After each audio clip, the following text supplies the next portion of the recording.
Hello అండి. Very good morning. JoSAA 2025 counselling already start అయింది కదా! సో, మీరంతా కూడా మన ఛానల్‌ని సబ్స్క్రైబ్ చేసి ఫాలో చేస్తున్నారు చాలా వరకు. సో, వాళ్ళందరూ కూడా కొంతమంది మన వాట్సాప్ గ్రూప్‌లో కూడా జాయిన్ అయ్యారు. అయితే యాక్చువల్‌గా మనం వీడియోలోకెళ్ళే ముందు ఇంకా ఎవరైనా ఇప్పటివరకు సబ్స్క్రైబ్ చేయనట్లయితే దయచేసి ఛానల్‌ని సబ్స్క్రైబ్ చేయండి. సో, మీకు రెగ్యులర్ అప్డేట్స్ అన్నీ వస్తూ ఉంటాయి. ఫాలో చేయండి. అండ్ వీడియోని కూడా లైక్ చేసి మీ ఫ్రెండ్స్ కూడా షేర్ చేయండి. సో, నేను అడిగేది ఇదొక్కటే. ఇంకా మిమ్మల్ని ఏమీ అడగట్లేదు కదా! సో, ఇన్ఫర్మేషన్ మీరు ఉపయోగపడుతుంది అని అనుకుంటే తప్పకుండా ఛానల్‌ని సబ్స్క్రైబ్ చేసి ఫాలో చేస్తూ ఉండండి. అదేవిధంగా కొన్ని ఇంపార్టెంట్ అప్డేట్స్ కానీ లేదనంటే ఏదైనా ఆహ్, ఎమర్జెన్సీ ఉన్నప్పుడు నేను ఈ గ్రూప్‌లో పోస్ట్ చేస్తూ ఉంటాను. జోసా 2025 గైడెన్స్ అని ఒక ఫ్రీ వాట్సాప్ గ్రూప్ క్రియేట్ చేయడం జరిగింది. సో, ఈ క్యూఆర్ కోడ్ స్కాన్ చేసి మీరు దాంట్లో జాయిన్ అవ్వచ్చు. లేదనంటే ఈ వీడియో కింద డిస్క్రిప్షన్‌లో కూడా నేను లింక్ ప్రొవైడ్ చేస్తాను. ఆ లింక్ క్లిక్ చేసినా కూడా మీరు డైరెక్ట్‌గా గ్రూప్‌లో జాయిన్ అయిపోతారనమాట. సో, ఇక నెక్స్ట్ వచ్చేసి మనకి ఇంకా ఎవరికైనా పర్సనల్ గైడెన్స్ సర్వీస్ కావాలి జోసా 2025 కౌన్సెలింగ్‌కి అని అనుకుంటే వాళ్ళు ఈ నంబర్‌కి కాంటాక్ట్ చేయొచ్చనమాట. సో, మీకేంటంటే రిజిస్ట్రేషన్ దగ్గర నుంచి అంటే జోసా రిజిస్ట్రేషన్ దగ్గర నుంచి మీకు కంప్లీట్‌గా ఈ జోసా కౌన్సెలింగ్ అయిపోయేంత వరకు కావాల్సిన సర్వీస్ అంతా కూడా ఇవ్వడం జరుగుతుంది. సో, సర్వీస్ కావాలంటే సర్వీస్ ఇస్తాము. లేదు ఫోన్‌లో గైడ్ చేయండి అనంటే గైడ్ కూడా చేస్తాము. కాకపోతే గైడెన్స్‌కి గానీ లేదంటే సర్వీస్‌కి కానీ కొంత సర్వీస్ ఛార్జ్ అయితే తీసుకుంటామనమాట. ఇన్ కేస్ అలాంటి ఎవరికైనా అలా సర్వీస్ కావాలి అనంటే మీరు తప్పకుండా ఈ నంబర్‌లో వాట్సాప్ కాంటాక్ట్ చేయండి. వాట్సాప్‌లో మెసేజ్ పెట్టండి. సో, ఇంకా డీటెయిల్స్ అంటే మేము సర్వీస్ ఏమేమి ఇస్తాము అనే దానికి ఇక్కడ క్లియర్‌గా మీకు పాయింట్స్ మెన్షన్ చేశాను చూడండి. రిజిస్ట్రేషన్ చేస్తాము. తర్వాత probability of getting a seat మీ ర్యాంక్‌ని బట్టి మీకు సీట్ వస్తుందా రాదా అనేది చెప్తాము. వస్తే ఎలాంటి కాలేజీలు వస్తాయి, ఏ బ్రాంచ్‌లు వస్తాయి అవన్నీ కూడా ప్రాబబిలిటీ ఇవ్వడం జరుగుతుంది. దెన్ చాయిస్ ఫిల్లింగ్ మీ ర్యాంక్‌ని బట్టి చాయిస్ ఫిల్లింగ్ ఏం చేయాలి, ఎలా చేయాలి అవన్నీ కూడా మేమే చేస్తామనమాట. ఓకే. తర్వాత సీట్ వచ్చాక మీ సర్టిఫికేట్స్ అప్లోడ్ చేయడము, ఆన్‌లైన్‌లో ఫీ పే చేయడము, యాక్సెప్టెన్స్ ఫీజు ఈ సర్వీసెస్ అన్నీ కూడా మీకు ప్రొవైడ్ చేయడం జరుగుతుంది. తర్వాత మీరు సర్టిఫికేట్లు అప్లోడ్ చేసిన తర్వాత మీకు ఏదైనా క్వెరీస్ ఉంటే ఆ క్వెరీస్‌కి రెస్పాన్స్ కూడా ఎలా ఇవ్వాలనేది మేమే చూసుకుంటాము. నెక్స్ట్ ఇంకేమైనా డౌట్స్ ఉన్నట్టయితే అవన్నీ కూడా క్లారిఫై చేస్తాము. సో, కంప్లీట్‌గా ఇప్పటి నుంచి మొదలుపెడితే మీకు జోసా కౌన్సెలింగ్ కంప్లీట్ అయ్యేంత వరకు కూడా మీకు ఈ సపోర్ట్ ఇవ్వడం జరుగుతుందనమాట. సో, ఇలాంటి సర్వీస్ ఎవరికైనా కావాలన్నట్టే దయచేసి ఈ నంబర్‌లో వాట్సాప్ చేయండి.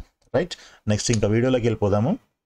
సో, ఈరోజు వీడియోలో ముందుగా మనము ఈ ప్రిపరేటరీ ర్యాంక్ అంటే ఏంటి అనేది ఒక 2-3 మినిట్స్ నేను మీకు ఎక్స్‌ప్లెయిన్ చేస్తాను. సో, చాలామంది దీనివల్ల కన్‌ఫ్యూజ్ అవుతున్నారు. నాకు చాలామంది కాల్స్ చేస్తున్నారు. కొంతమంది మెసేజ్‌లు పెడుతున్నారు. అయితే ఇక్కడ చూడండి మీకు ప్రిపరేటరీ కోర్స్ అని ఐఐటీస్‌లో మాత్రమే ఉంటుందన్నమాట. ఓకే. ఐఐటీస్‌లో మాత్రమే ఉంటుంది. అయితే ఫస్ట్ దానికంటే ముందు మీకు ఈ జేఈఈ అడ్వాన్స్డ్ ఎవరైతే రాసారో వాళ్ళ ర్యాంక్ కార్డ్ ఉంటుంది కదా! ఆ ర్యాంక్ కార్డ్‌లో ఈ విధంగా ఇది ఈ ప్రిపరేటరీ ర్యాంక్ అనేది ఓన్లీ ఎస్సీ, ఎస్టీ, పీడబ్ల్యూడీ ఈ క్యాండిడేట్స్‌కి మాత్రమే ఇవ్వడం జరుగుతుందన్నమాట. ఇది ఎందుకు ఇస్తారనేది చెప్తాను నెక్స్ట్ స్లైడ్‌లో.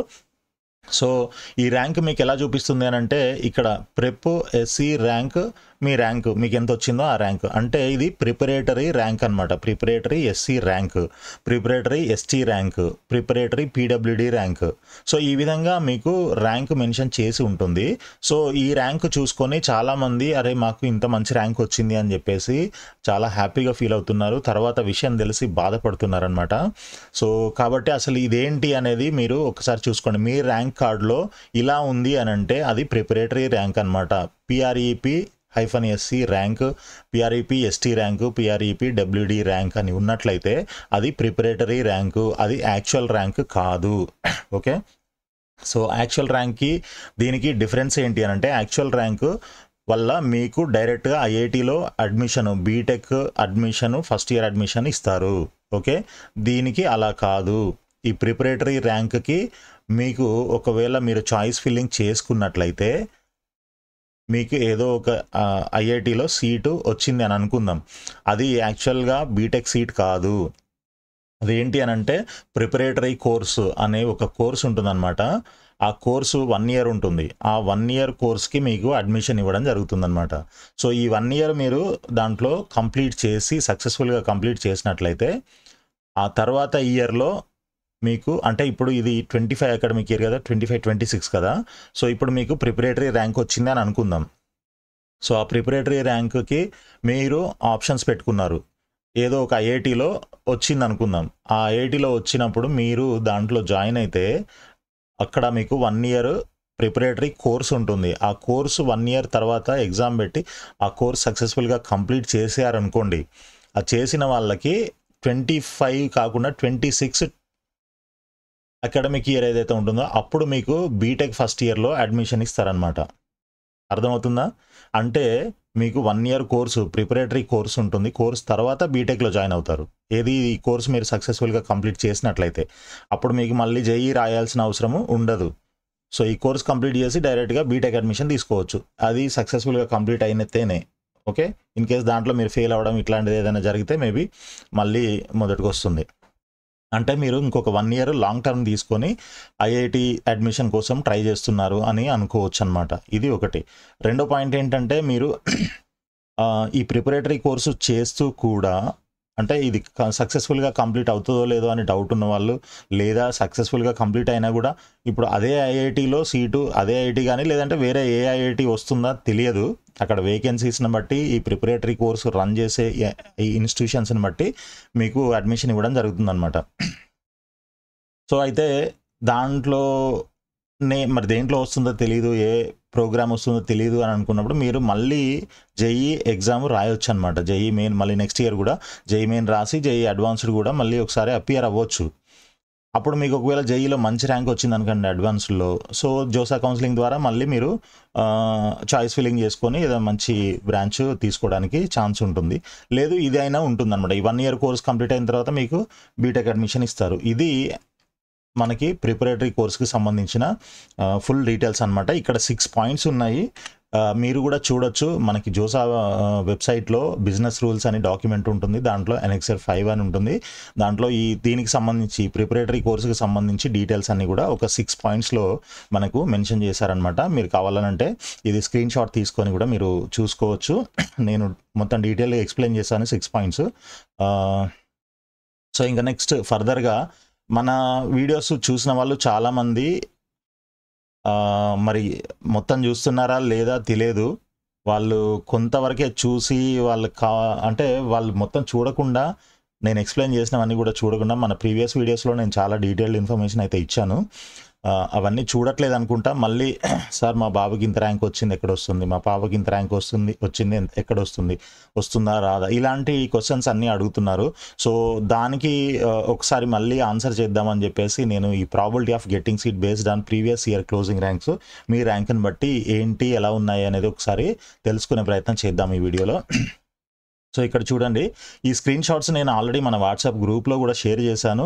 ఈరోజు కూడా మళ్ళీ నేను షేర్ చేస్తాను. ఎవరైనా ఇవి మీరు కావాలనంటే ఇక్కడ కూడా స్క్రీన్ షాట్ తీసుకోవచ్చు. లేదు అని అంటే మన వాట్సాప్లో గ్రూప్లో జాయిన్ అవుతే అక్కడ కూడా నేను పోస్ట్ చేస్తాను. సో ఇక్కడ చూసుకోండి, ఇవి ఐఐటికి సంబంధించిన క్లోజింగ్ ర్యాంక్స్ అనమాట. ఇక్కడ మనకి క్లియర్గా EWS, OBC NCL, open category, SC category, ST category, ఇలా మనకి 5 కేటగిరీస్ అయితే ఉంటాయి. సో ఈ 5 కేటగిరీస్లో మళ్ళీ మనకి ఫీమేల్, జెండర్ న్యూట్రల్ 2 ఉంటాయి. దాంతోపాటు మళ్ళీ పీడబ్ల్యూడి కూడా ఉంటాయి. ఫీమేల్లో జెండర్ న్యూట్రల్, పీడబ్ల్యూడి. అంటే ఒక్కొక్క కేటగిరీకి 4 ఐటమ్స్, ఇక్కడ 4 లైన్స్ కనిపిస్తాయి, 4 rose.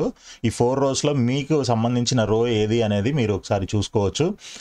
For example only EWS female అనుకోండి, ఈ ఫస్ట్ రో చూసుకోవాల్సి ఉంటుంది. ఈడబ్ల్యూఎస్ ఫీమేల్కి 4976 వరకు క్లోజ్ అయిపోయింది ర్యాంకు. ఓకే, అంటే దీని ఉద్దేశం ఏంటి అని అంటే ఇక్కడ నేను చెప్పేది, మీ ర్యాంకు ఈ 4900 లేదా 5000 లోపల ఉన్నట్లయితే మీకు ఐఐటీలో సీట్ వచ్చే అవకాశం ఉన్నట్లు. ఏది ఈడబ్ల్యూఎస్ ఫీమేల్ క్యాండిడేట్కి. ఒకవేళ 5000 దాటింది, కొంచెం 6000 ఉంది అయినా కూడా మీరు ట్రై చేయండి ఖచ్చితంగా. 7000 ఉంది ట్రై చేయండి, 8000 ఉంది ట్రై చేయండి. ఇక 10,000 దాటింది, 11,000 దాటింది, 15,000 దాటింది అని అంటే ఐఐటీస్ కోసం ట్రై చేయడము ఉపయోగం లేదనమాట.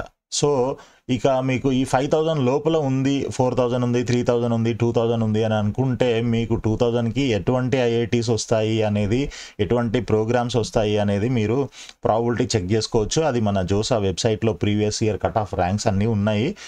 ఒకవేళ మీకు అక్కడ చూసుకోవడం ఇబ్బందిగా ఉంటే మనకి వాట్సాప్ మెసేజ్ చేయండి. చెప్పాను కదా, ఈ పెయిడ్ సర్వీస్లో భాగంగా మీకు అది కూడా ఇవ్వడం జరుగుతుందన్నమాట. సో నెక్స్ట్ వచ్చేసి ఓబీసీ ఎన్సీఎల్ ఫీమేల్ తీసుకున్నట్లయితే 9291, ఇది last year cut off rank ఉంది.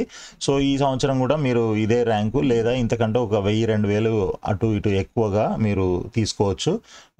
అలా మీరు చూసుకోవాల్సి ఉంటుంది అనమాట. ఓబీసీ ఎన్సీఎల్ అబ్బాయి అనుకోండి, జెండర్ న్యూట్రల్ తీసుకోవాలి. ఇక్కడ 8177, అంటే ఇతను కూడా ఒక 8000-9000 మ్యాక్సిమం 10,000 అంతవరకు మీరు ఎక్స్పెక్ట్ చేసే అవకాశం అయితే ఉంటుందన్నమాట. కావాలంటే ఇంకా హోప్ ఉంటే ఇంకో 2,000 ఎక్స్ట్రా, అంటే 12,000 వరకు కూడా మీరు ట్రై చేయొచ్చు. ఓకే, ఇంకా అంతకంటే ఎక్కువ అని అంటే కొంచెం కష్టమే కదా. సో ఇక్కడ వచ్చేసి చూడండి, ఈ EWS, OBC, SC, ST and PWD ఇవి ఏవైతే ఉన్నాయో అవన్నీ కూడా కేటగిరీ ర్యాంక్స్ అనమాట. ఓకే, ఇక ఓపెన్ తీసుకుంటే ఇక్కడ open female, open gender neutral ఈ రెండు ఉన్నాయి కదా, ఇవి రెండు మాత్రము సిఆర్ఎల్స్ అనమాట. ఓకే, సిఆర్ఎల్ వాళ్ళకి కేటగిరీ రిజర్వేషన్ ఏమి ఉండదు కాబట్టి కేటగిరీ ర్యాంక్ ఉండదు వాళ్ళకి. సో మిగిలిన వాళ్ళందరికీ ఈ రెండు కేటగిరీస్ అంటే open female, open gender neutral ఈ ఇద్దరికి తప్ప, అమ్మాయిలకి అబ్బాయిలకి ఓపెన్ కేటగిరీలో మాత్రమే ఉన్న వాళ్ళకి ఓన్లీ సిఆర్ఎల్ ఉంటుంది. మిగిలిన వాళ్ళందరికీ కూడా వాళ్ళ కేటగిరీని బట్టి కేటగిరీ ర్యాంక్ ఉంటుందన్నమాట. సో అవి చెక్ చేసుకోవాలి మీరు, రైట్. సో ఓపెన్ ఫీమేల్ అయితే 25,824 కట్ ఆఫ్ ఉంది. సో మీరు ఒక 30,000 వచ్చినా కూడా మీరు ట్రై చేయడంలో తప్పలేదు. అదేవిధంగా ఓపెన్ జెండర్ న్యూట్రల్ అయితే అబ్బాయిలు 22,390 ఉంది, అంటే 25,000, 26,000, 28,000 ఉన్నా కూడా మీరు ట్రై చేయొచ్చు అనమాట. ఐఐటీస్లో సీట్ వస్తుందేమో అన్న హోప్తోని. సో ఇంకా 30,000 దాటింది అని అంటే కొద్దిగా కష్టమే. ఇంకా అది మీరు ఒకవేళ ఎక్కడైనా పర్వాలేదు, ఏదైనా తగిలితే లక్కీగా నేను వెళ్ళిపోతాను, ఏ మూలకు వచ్చినా వెళ్ళిపోతాను, ఏ బ్రాంచ్ వచ్చినా వెళ్ళిపోతాను అనుకునే వాళ్ళు పెట్టొచ్చు. ఓకే, సో అదేవిధంగా నెక్స్ట్ ఎస్సీ తీసుకున్నట్లయితే ఫీమేల్కి ఏమో 4,900, అంటే 5,000 అనుకోండి. తర్వాత ఎస్సీ జెండర్ న్యూట్రల్ అయితే 4,300, అప్రాక్సిమేట్గా మనకు ఒక 5,000 అనుకోవచ్చు. నెక్స్ట్ ఎస్టీ ఫీమేల్ అయితే 1,799, అంటే 1,800 లేదా 2,000 అనుకోండి, 2,200 అంతవరకు మీరు ట్రై చేసుకోవచ్చు. ఎస్టీ జెండర్ న్యూట్రల్ అయితే కూడా దాదాపు సేమ్ ఉంది, పెద్ద డిఫరెన్స్ ఏమీ లేదు. సో ఈ విధంగా మీకు క్లోజింగ్ ర్యాంక్స్ అనేవి చెక్ చేసుకోవడానికి ఈ విధంగా ఉపయోగపడతాయి. సో మీ ర్యాంక్ ఏంది చూసుకోండి, ఇక్కడ కట్ ఆఫ్ ర్యాంక్ చూసుకోండి, దానికి లోపల ఉంది అని అంటే మీరు డెఫినెట్గా సీటు వచ్చే అవకాశం ఉంటుంది. దాన్ని దాటి ఇంకా ఎక్కువ ఉంది అని అంటే ఇంకా అది మీ అదృష్టం మీద ఆధారపడి ఉంటుంది. సో అది కూడా డిఫరెన్స్ ఎక్కువ లేకుండా ఒక 5,000 వరకు ఇప్పుడు ఉన్న ర్యాంక్ని బట్టి, కేటగిరీని బట్టి కూడా, అది కూడా నేను ఎగ్జాక్ట్గా అన్నిటికీ 5,000 అని చెప్పట్లేదు. కొన్నిటికి 2,000 ఉండొచ్చు, కొన్నిటికి 5,000 ఉండొచ్చు, కొన్నిటికి 10,000 దాకా కూడా పెట్టుకొని మీరు ఎక్కువ ఉన్న వాళ్ళు కూడా ఆప్షన్స్ పెట్టుకొని మీరు ట్రై చేసే అవకాశం అయితే ఉంటుంది. సో ఇది ఐఐటీస్కి సంబంధించిన క్లోజింగ్ ర్యాంక్స్ అనమాట. నెక్స్ట్ వచ్చేసి మనకి ఎన్ఐటీస్. ఈ ఎన్ఐటీస్లో ఇక్కడ మనకి 2 కోటాలు ఉంటాయి. ఐఐటీస్లో మనకి ఆల్ ఇండియా కోటా అనేది ఒకటే ఉంటుంది. తర్వాత ఎన్ఐటీస్కి వచ్చేసరికి open other state quota and home state quota అని 2 ఉంటాయి. నేను ఇక్కడ అదర్ స్టేట్ కోటా అవి మాత్రమే ఇచ్చాను. ఇప్పుడు మన తెలుగు స్టేట్స్ 2 ఎన్ఐటి వరంగల్ లేదా ఎన్ఐటి ఆంధ్రప్రదేశ్ ఏవైతే ఉన్నాయో వాళ్ళు ఈ లోకల్ ఎవరైతే ఉంటారో, వరంగల్ అయితే తెలంగాణ స్టూడెంట్స్, అలాగా ఆంధ్రప్రదేశ్ స్టూడెంట్స్ వాళ్ళ ఎన్ఐటికి సంబంధించి హోమ్ స్టేట్ కోటా ర్యాంక్స్ చూసుకోవాలి. ఓకే, సో ఏపీ వాళ్ళు తెలంగాణలో చూస్తే ఇది సరిపోతుంది, తెలంగాణ వాళ్ళు ఏపీలో అయితే ఇది సరిపోతుంది. ఓన్లీ లోకల్ అంటే హోమ్ స్టేట్వి మాత్రం నేను ఇక్కడ ఇవ్వలేదు, అన్ని అదర్ స్టేట్వి ఇచ్చాను. సో దాని ప్రకారంగా మీరు చూసుకోవచ్చు. ఇక్కడ open, OBC, SC, EWS, ST, okay, తర్వాత పీడబ్ల్యూడి అవే కేటగిరీస్, మళ్ళీ పీడబ్ల్యూడి ఇవన్నీ ఇచ్చాను. తర్వాత ఇదంతా ఫీమేల్, ఫస్ట్లో ఉన్నవన్నీ ఫీమేల్ ర్యాంక్స్. తర్వాత జెండర్ న్యూట్రల్లో మళ్ళీ ఓపెన్, ఓబీసీ, ఈడబ్ల్యూఎస్, ఎస్సీ, తర్వాత ఎస్టీ, నెక్స్ట్ ఈ పీడబ్ల్యూడి ర్యాంక్స్ అని కూడా ఇక్కడ క్లోజింగ్ ర్యాంక్స్ ఇచ్చాను. చెప్పాను కదా, ఇక్కడ మనకి open gender neutral, open female ఈ 2 తప్ప మిగిలినవన్నీ కూడా కేటగిరీ ర్యాంక్స్. ఇవి 2 మాత్రము సిఆర్ఎల్స్ అనమాట. ఓకే, కామన్ ర్యాంక్ లిస్ట్ అంటారు సిఆర్ఎల్ అంటే, ఆల్ ఇండియా ర్యాంక్ అని కూడా అనుకోవచ్చు. సో ఇది మనకి ఎన్ఐటీస్కి సంబంధించిన క్లోజింగ్ ర్యాంక్స్. చూసుకోండి మీ ర్యాంకు ఈ వీటి లోపల ఉందా, ఈ క్లోజింగ్ ర్యాంక్ పైన ఉందా, దాటిపోయి ఉందా, దాటితే డిఫరెన్స్ ఎంత ఉంది అనేదాన్ని బేస్ చేసుకొని మీరు సీట్ వస్తుందా లేదా అని అంచనా వేసుకొని మీరు ఆప్షన్స్ పెట్టుకోవచ్చు అనమాట. సో ఇది వచ్చేసరికి మనకి ట్రిపుల్ ఐటీస్లో ఈ విధంగా క్లోజింగ్ ర్యాంక్స్ అయితే ఉన్నాయి లాస్ట్ ఇయర్. కాబట్టి ఇవి కూడా చూసుకోండి. Open, OBC, SC, EWS, ST ఇవన్నీ కూడా స్క్రీన్ షాట్స్ తీసుకోవచ్చు. లేదంటే మన గ్రూప్లో జాయిన్ అయితే దాంట్లో కూడా పోస్ట్ చేస్తాను ఈరోజు. నెక్స్ట్ జిఎఫ్టిఐస్ అనమాట. సో జిఎఫ్టిఐస్లో మనకి ఆల్ ఇండియా కోటాతో పాటు కొన్ని ఇన్స్టిట్యూషన్స్లో అదర్ స్టేట్ కోటా కూడా ఉంటుంది. సో అవన్నీ కొంచెం మీరు డీటెయిల్గా జాగ్రత్తగా చెక్ చేసుకోవాలి. మ్యాక్సిమం ఆల్ ఇండియా కోటా చూసుకోవడానికి ప్రయత్నం చేయండి. సో దీంట్లో కూడా మనకి EWS, OBC, open, SC, ST, female, gender neutral ఇవన్నీ కూడా యాజ్ ఇట్ ఈస్గా ఉంటాయి. సో ఇవి మనకి 4 టైప్ ఆఫ్ ఇన్స్టిట్యూషన్స్ అనమాట. IITs, NITs, triple ITs, GFTIs. వీటిల్లో మీ ర్యాంక్ని బట్టి ఇప్పుడు ఐఐటీస్లో అయితే జేఈ అడ్వాన్స్డ్ ర్యాంక్ చూసుకోండి. ఎన్ఐటీస్, ట్రిపుల్ ఐటీస్, జిఎఫ్టిఐస్ అయితే జేఈ మెయిన్ ర్యాంక్ చూసుకోవాలి. ఓకే, సో ఇది డీటెయిల్డ్ ఇన్ఫర్మేషన్. మీకు ఇంకా ఏమైనా డౌట్స్ ఉన్నట్లయితే మన కింద వీడియో కింద మన కామెంట్స్లో రాయండి, లేదంటే మన వాట్సాప్ గ్రూప్లో జాయిన్ అవ్వండి.